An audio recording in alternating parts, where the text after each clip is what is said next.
Buenas tardes, doctor. Buenas tardes, compañeros. Mi nombre es Luis Mamán Hidalgo, alumno de la modalidad libre. A continuación voy a exponer las diferentes preguntas que se ha subido a la plataforma con el objeto de cumplir con todos los requerimientos de la materia. Muy bien, la primera pregunta es: ¿qué es la demanda? Muy bien, la demanda es el acto jurídico procesal mediante el cual una persona denominada demandante ejecuta o ejercita su derecho de acción ante el órgano jurisdiccional competente en contra de otra denominada demandado, con el objeto de reclamar ciertas prestaciones sobre un bien y el reconocimiento de su derecho. Muy bien, la siguiente pregunta es formas de contestación de la demanda. La parte demandada puede adoptar varias posturas al ser emplazada, siendo las principales las siguientes. La primera puede ser el allanamiento, la contestación simple o negación de hechos, la interposición de excepciones y la reconvención. Dentro del allanamiento podemos decir que el demandado acepta o se conforma con las pretensiones del demandante, mientras que tanto que la contestación simple o la negación de hechos es eso. El demandado se opone a la demanda negando los hechos, invocando por el demandante sin interponer defensas adicionales. Mientras tanto que la interposición o excepciones, el demandado alega hechos o circunstancias que buscan desvirtuar, aplazar o extinguir la acción del demandante, ¿no? Y finalmente la reconvención o la contrademanda. El demandado a su vez demanda al actor, o sea, al demandante, postulando una pretensión propia. Muy bien, continuando con el presente cuestionario, tenemos qué es la o qué son las excepciones. Son las oposiciones que el demandado interpone frente a la demanda, con el objeto de impugnar el procedimiento o destruir el derecho sustantivo reclamando o reclamado por el demandante, ¿no? Estas excepciones se dividen en dos: pueden ser procesales y también de fondo. Dentro de las procesales se busca corregir o anular aspectos formales del procedimiento. Ejemplo, la falta de capacidad o incompetencia del juez. Mientras tanto que las de fondo o perentorias atacan la esencia del reclamo del derecho. Un ejemplo es la prescripción o pago o compensación, ¿no? Continuando, tenemos qué son los incidentes. Son cuestiones accesorias o controversias secundarias que con ocasión del juicio principal surgen durante el desarrollo del proceso y requieren de una decisión específica y oportuna por parte del juez. Se les considera como un pequeño juicio dentro del juicio. Un ejemplo claro tenemos el incidente de nulidad de notificaciones, el incidente de tacha de testigos, etcétera, ¿no? Continuando, ¿qué es la reconvención? Es la demanda que el demandado formula contra el demandante dentro del mismo proceso judicial.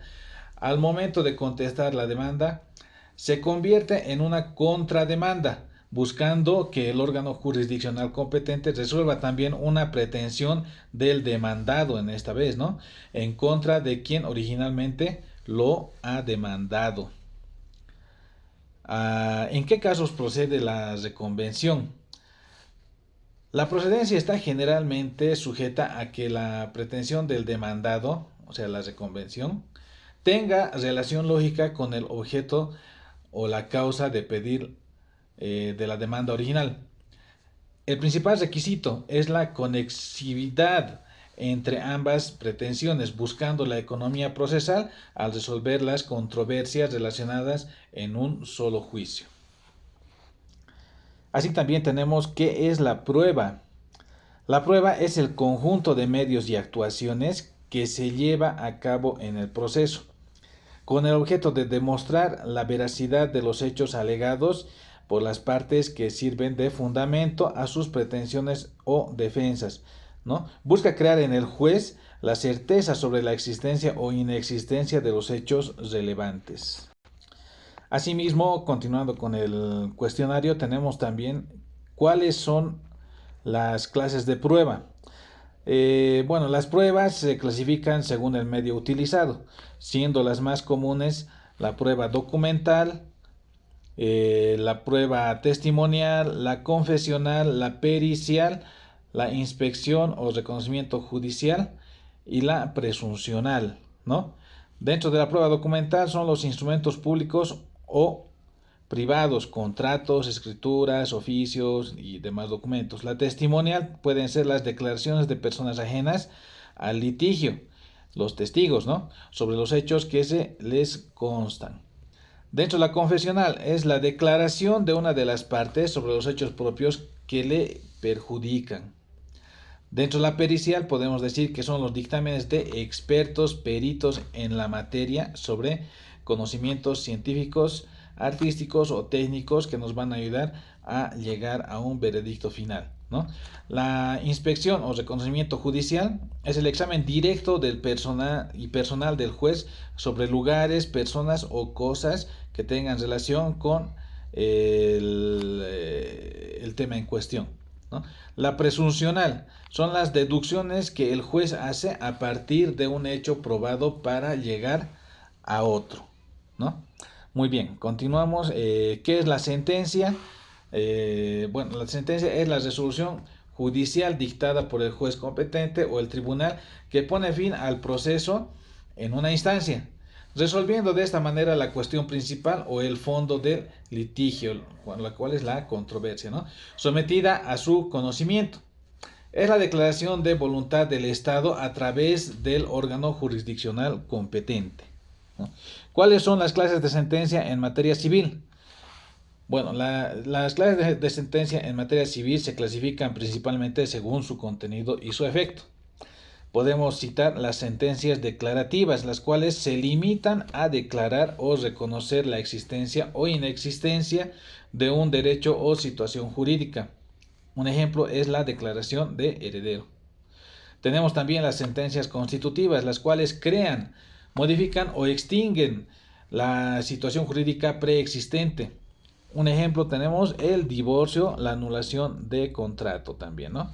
Las sentencias de condena imponen al demandado el cumplimiento de una prestación en favor del demandante. Ejemplo, tenemos el pago de una suma de dinero. También se clasifican por el momento en que se dictan. Pueden ser definitivas o interlocutorias. Dentro de las definitivas resuelven el fondo del asunto y le ponen fin total, ¿no? Las interlocutorias, por otro lado, resuelven un incidente o articulación dentro del proceso. Continuando, tenemos la siguiente pregunta. ¿Qué resoluciones judiciales dicta la autoridad competente en un proceso civil? Las resoluciones judiciales son los actos del juez que impulsan, ordenan o concluyen el proceso, las cuales se clasifican típicamente en los siguientes: decretos o providencias de mero trámite, autos, pueden ser interlocutorios, y las sentencias. Dentro de los decretos o providencias son las resoluciones que impulsan el desarrollo del proceso sin decidir sobre el fondo ni incidentes, ¿no?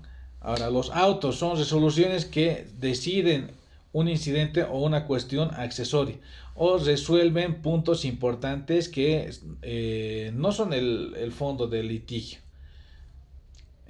Ahora bien, las sentencias resuelven el fondo del litigio poniendo fin a la instancia, ¿no? ¿Cuáles son los medios de impugnación a las resoluciones judiciales, ¿no? De la siguiente pregunta.